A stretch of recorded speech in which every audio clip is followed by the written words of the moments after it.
It's always unwise to represent yourself in any matter, let alone a first-degree murder case.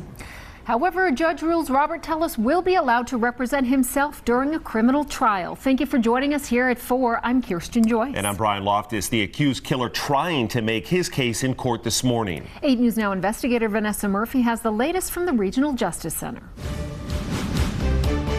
The judge trying to dissuade Robert Tellis from representing himself, pointing out he doesn't have the experience in criminal law, and if convicted of murder, he could spend the rest of his life in prison. You want to represent yourself in a first-degree murder case. That is correct, Your Honor. Clark County District Court Judge Michelle Levitt repeatedly telling Robert Tellis it's a bad idea to represent himself. It's almost always more wise to be represented by counsel. I don't think anyone ever does a good job representing themselves. I don't think it's a good idea to represent yourself in a misdemeanor case. The former Clark County Public Administrator is accused of killing investigative journalist Jeff Gearman last September after Gearman exposed problems under the leadership of Tellis, and Tellis then lost the Democratic primary.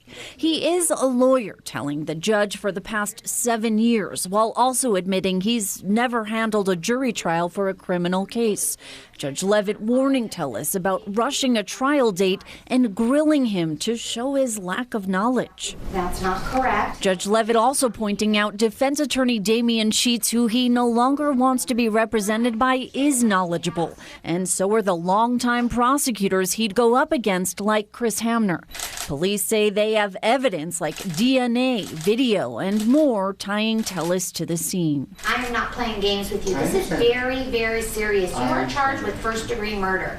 I mean, you're facing life without the possibility of parole. I would think that you would take it a little more serious. Now, at the next scheduled hearing for this case, standby counsel will be discussed. Tellis expressed interest in having standby counsel. This would be someone who wouldn't represent him during the criminal trial, but would be on standby to provide guidance to Tellis. Reporting in downtown Las Vegas, Vanessa Murphy, 8 News Now.